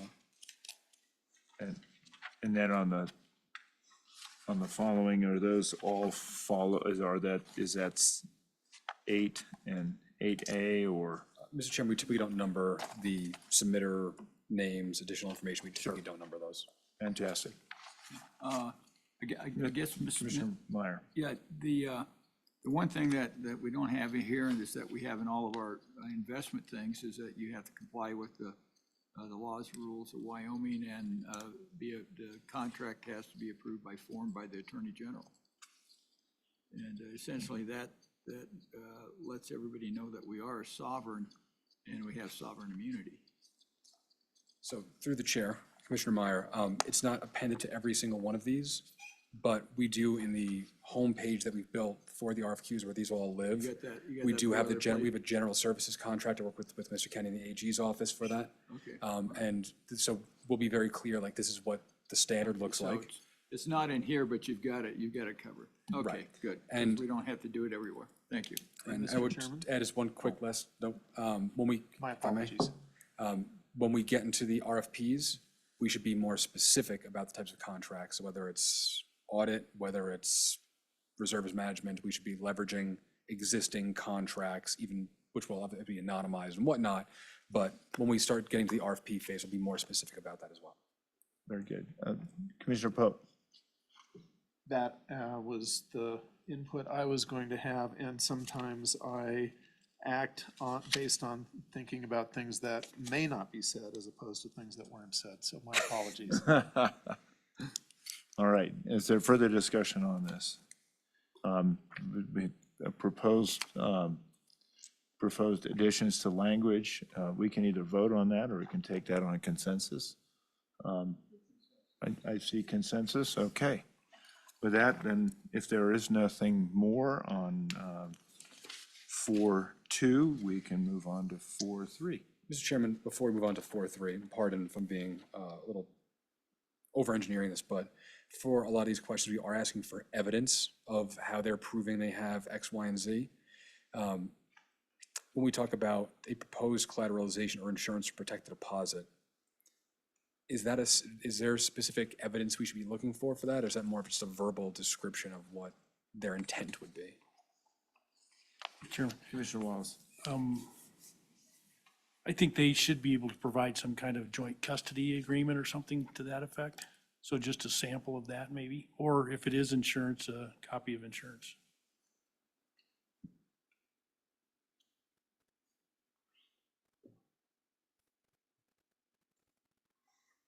I could probably have Bill send over or Charles, what we do with our securities lending, because they've got to have, I think, 102, 103% of the value of our lent securities and U.S. government securities, so. Thank you. That'd be appreciated.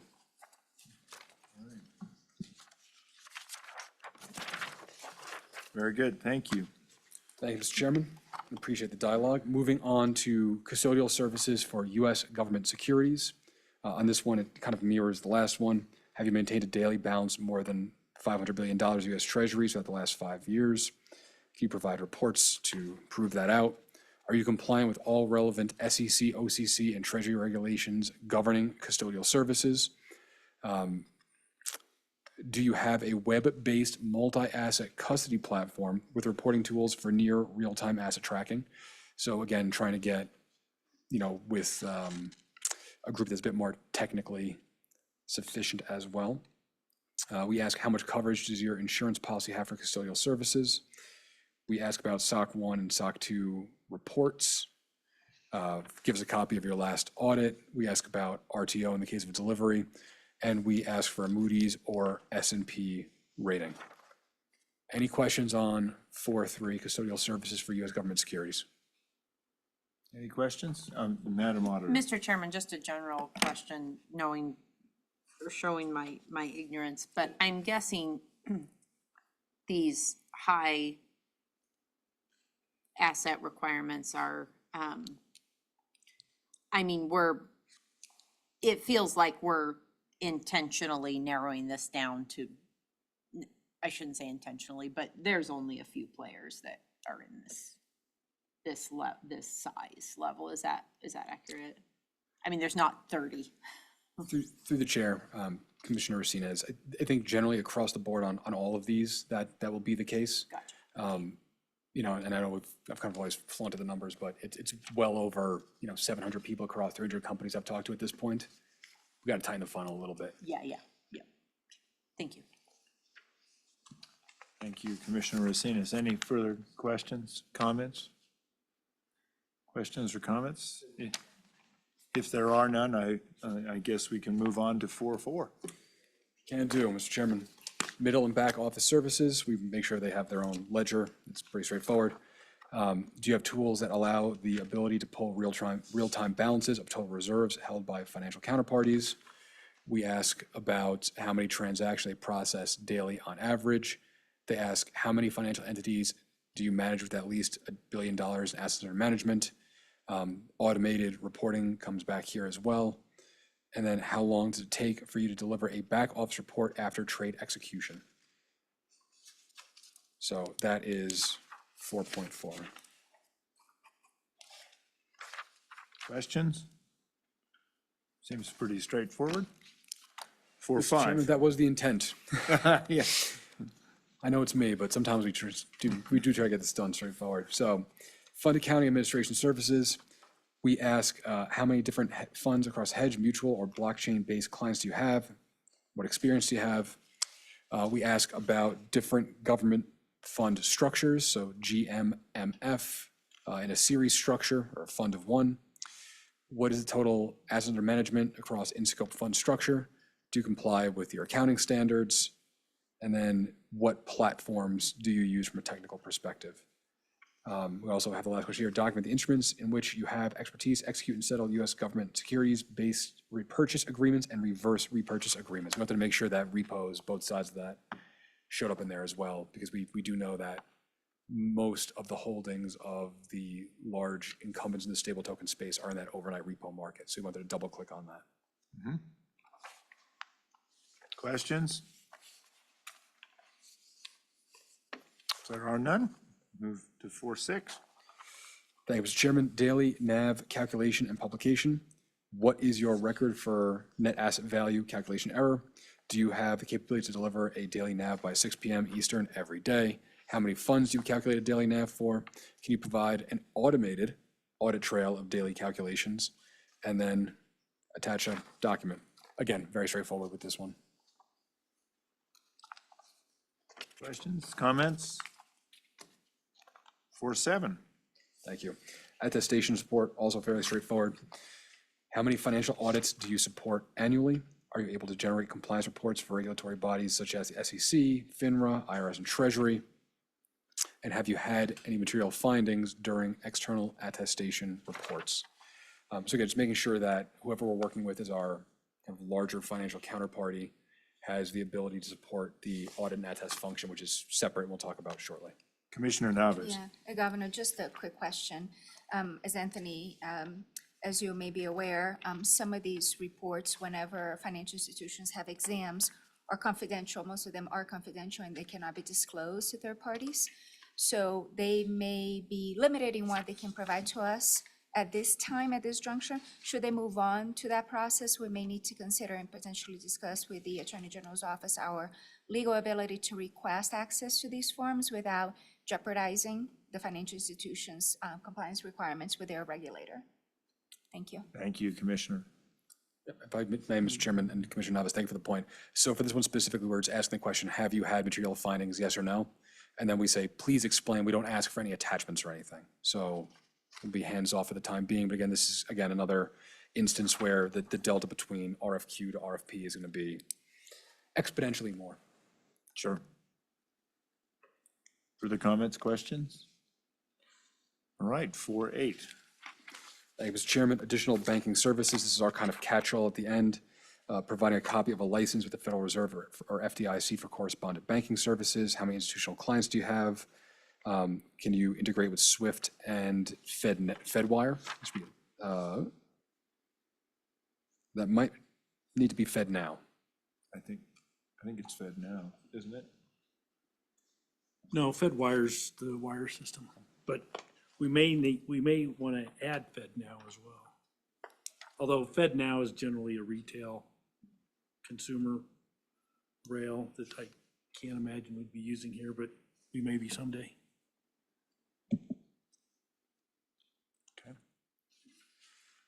Thank you, Commissioner Wallace. I think that's it for this one. Again, this is a catch-all. So if there's anything, this is kind of the, if anyone has any other questions for our potential financial counterparty, speak now or forever hold your peace. You can add it in here.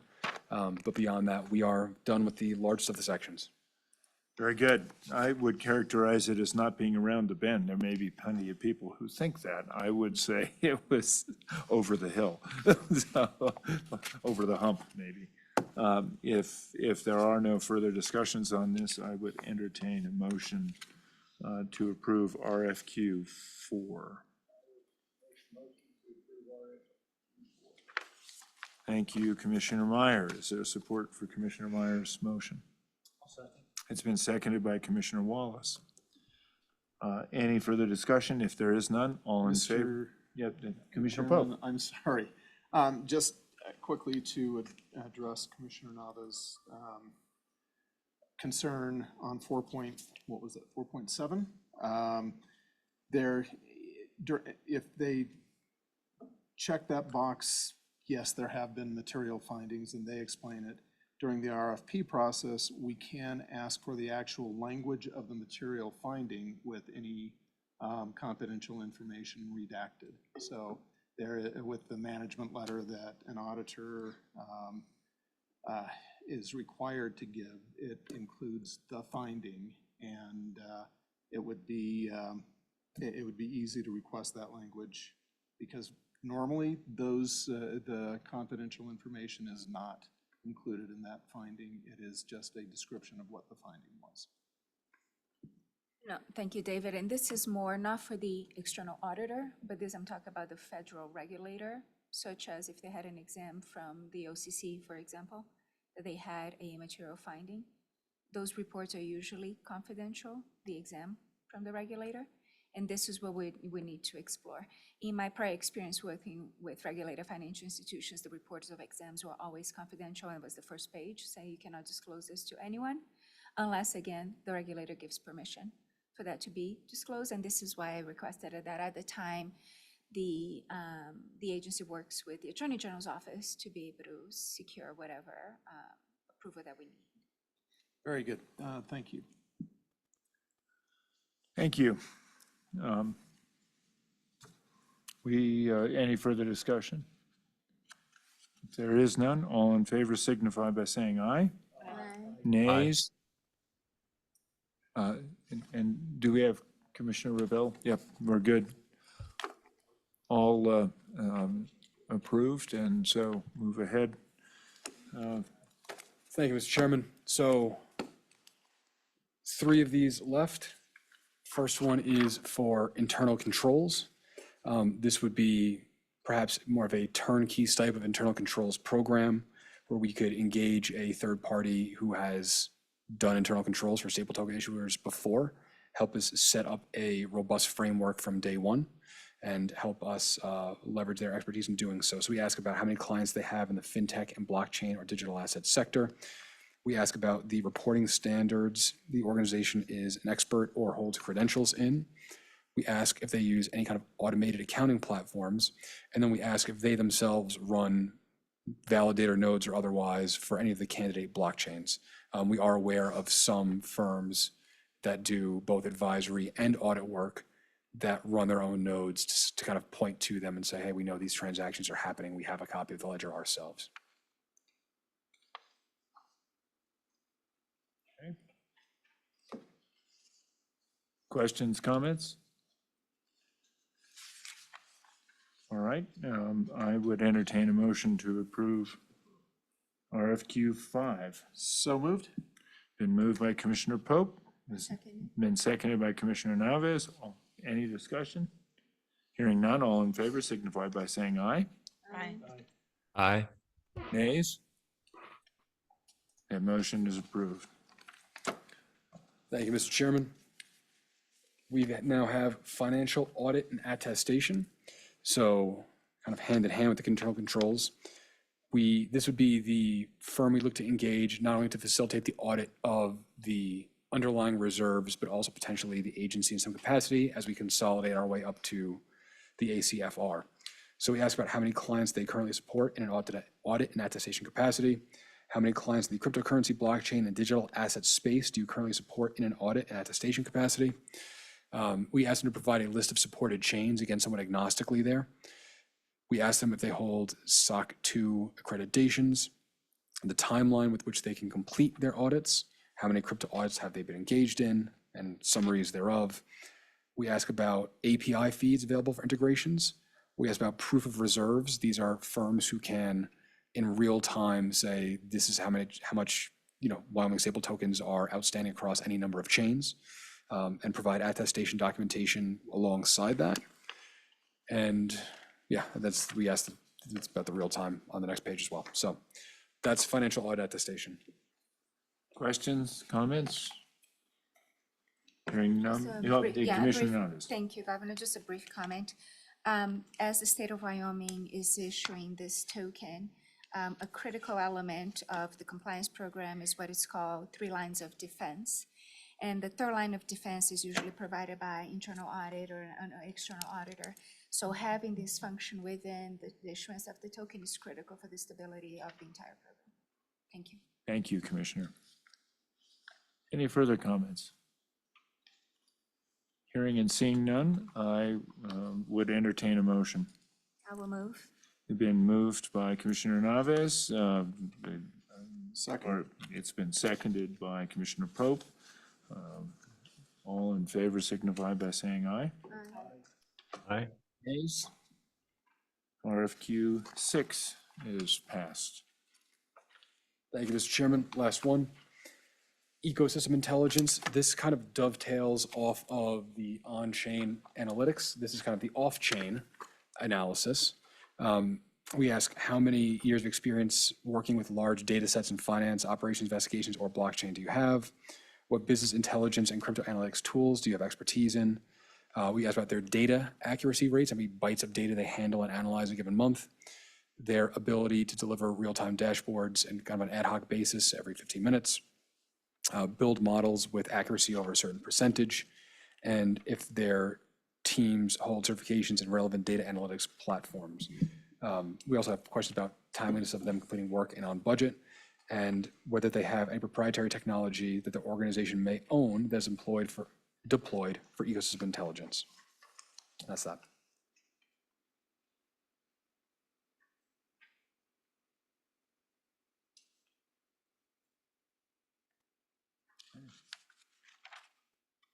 Director, is that, That's that. that's that? Any comments or questions? Hearing none, I would entertain a motion to accept RFQ 7. It's been moved by Commissioner Racinas. Is there support? No second. It's been seconded by Commissioner Naves. Any discussion? Hearing none, all in favor signify by saying aye. Aye. Thank you. Director, I want to commend you, and I know I participated in the working group, but I really want to commend the working group and the ability to get people who were very engaged with this process. It's a very complete one, and I just want to thank you for being diligent in this process. Well, thank you, Mr. Chairman. I appreciate your own attendance of those discussions and the rest of the commissioners, the SMAs we had, the team. I'm excited to get this process going forward.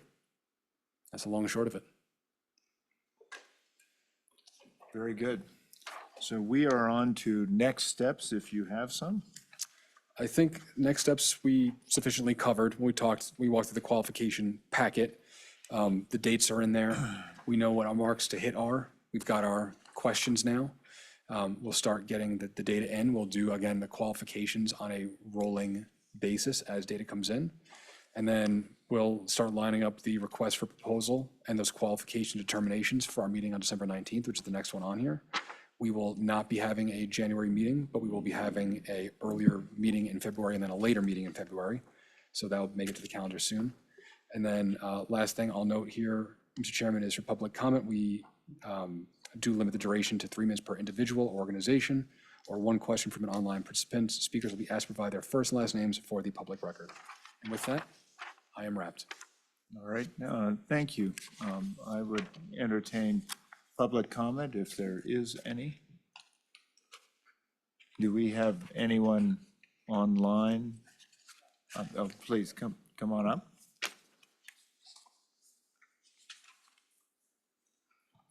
And if you can, there's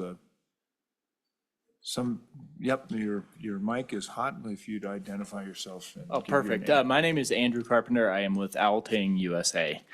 I just had a quick question. If we could quickly summarize the RFQ process, where to find the registration, and just briefly summarize how we can register in that process for the initial steps.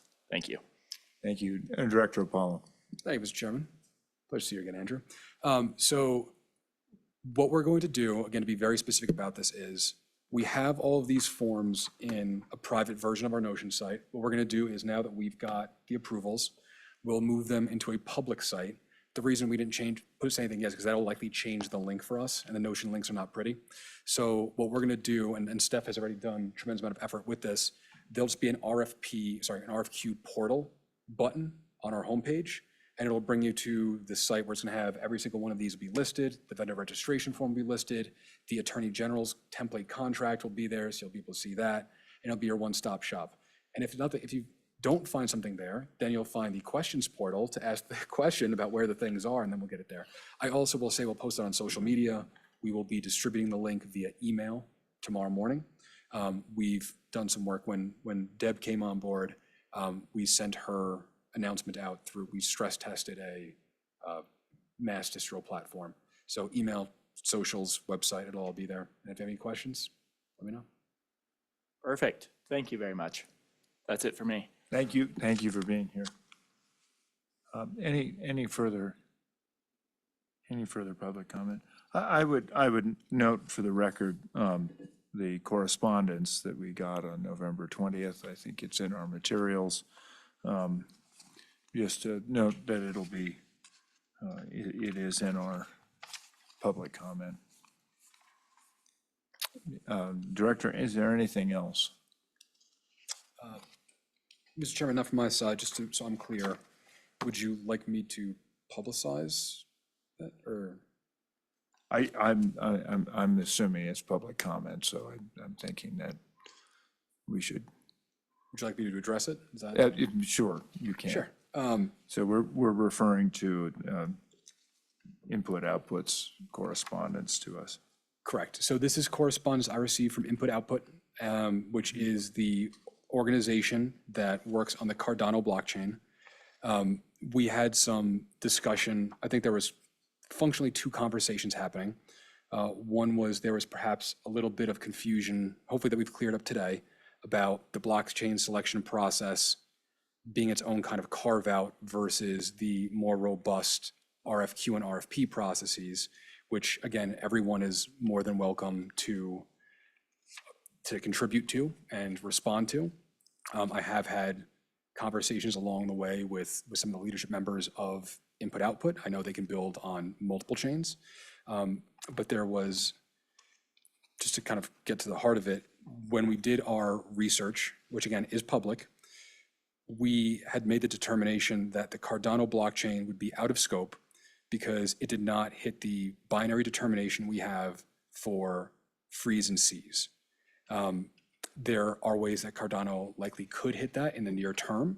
There's a very interesting piece of technology they have called Midnight, which is a combination of privacy features and otherwise that could hit that. But, for example, that is in a testnet format, right? As I mentioned earlier in this conversation around the avalanche numbers, if things are on a testnet, we're not going to incorporate them.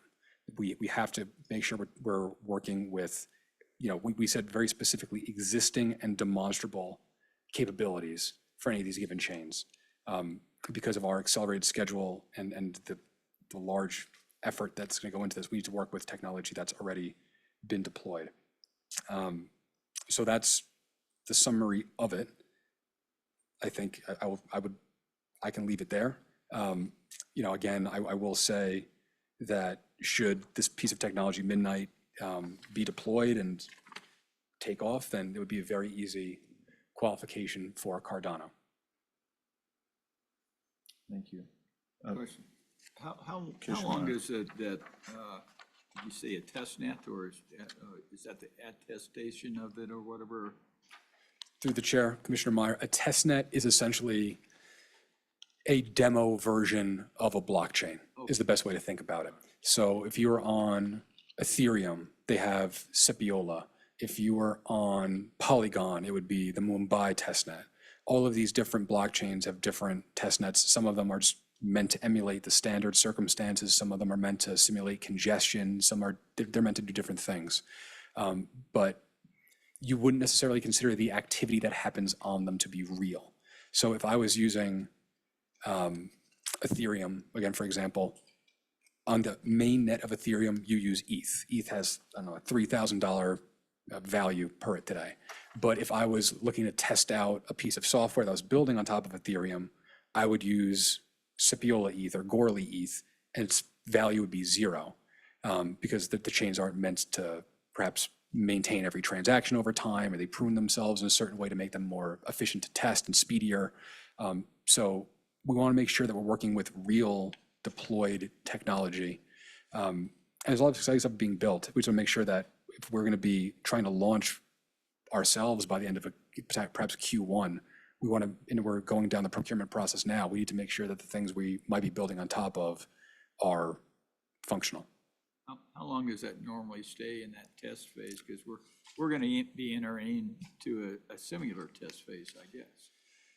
So through the chair, Commissioner Meyer, I'm certainly not going to opine on how long it takes to get deployed to a mainnet. There's companies that do it quite rapidly. There's companies that I talked to in December of last year that were going to be out of testnet by February who still are not.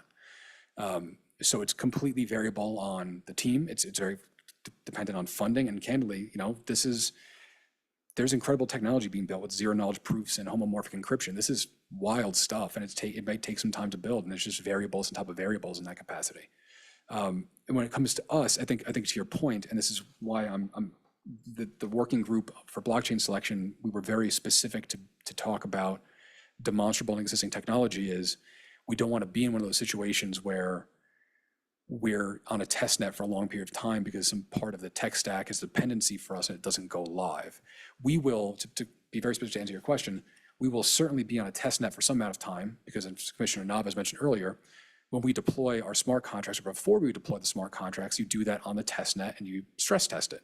We'll all, I'm sure, be using Wyoming stable tokens on a test net of whatever chain it is, sending those around, playing poker games with them and making sure that the speed is there, nothing crashes, nothing funky happens. That's when you set your white hat hackers upon the network and see if these beneficent hackers can figure out some reentrancy bug, for example.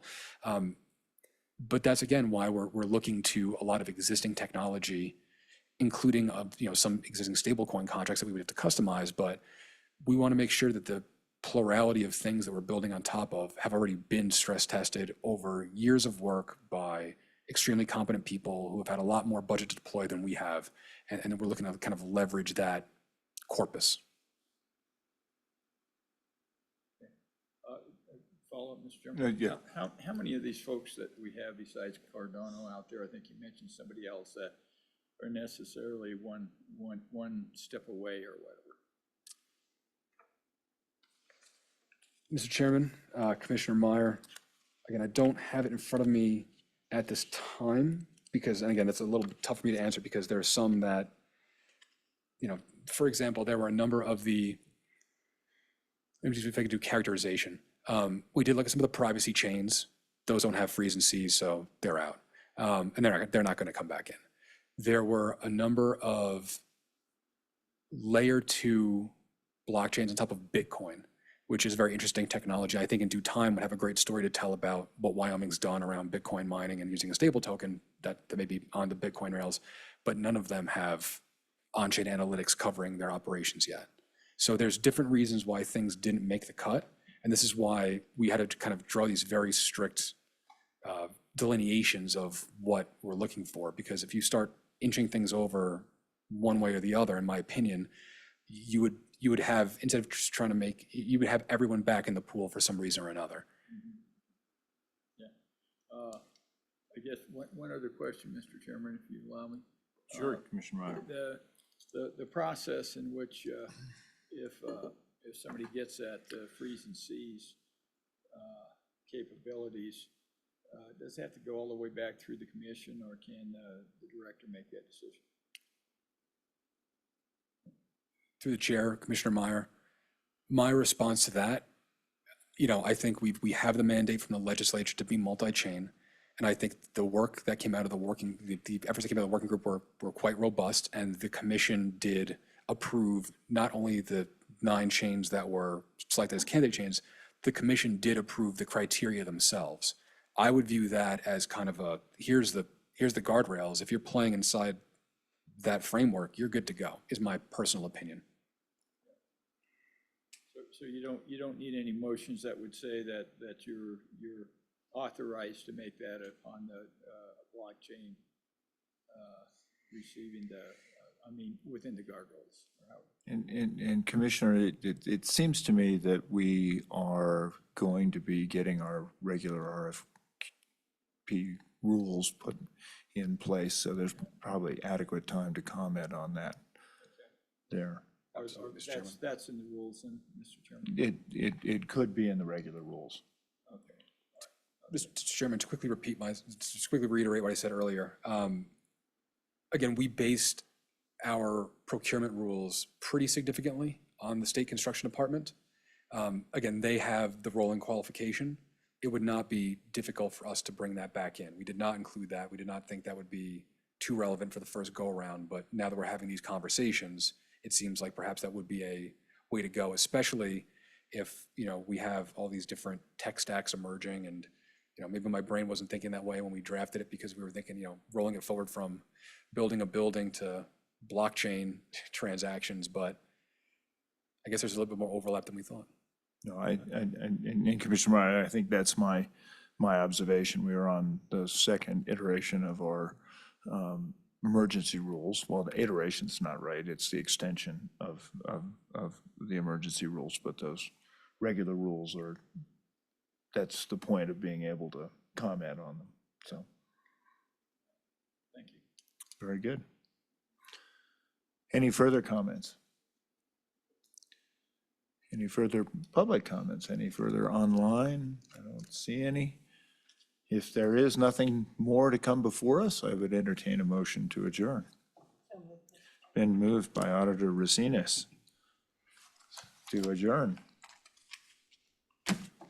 Don't make me have to say there's no.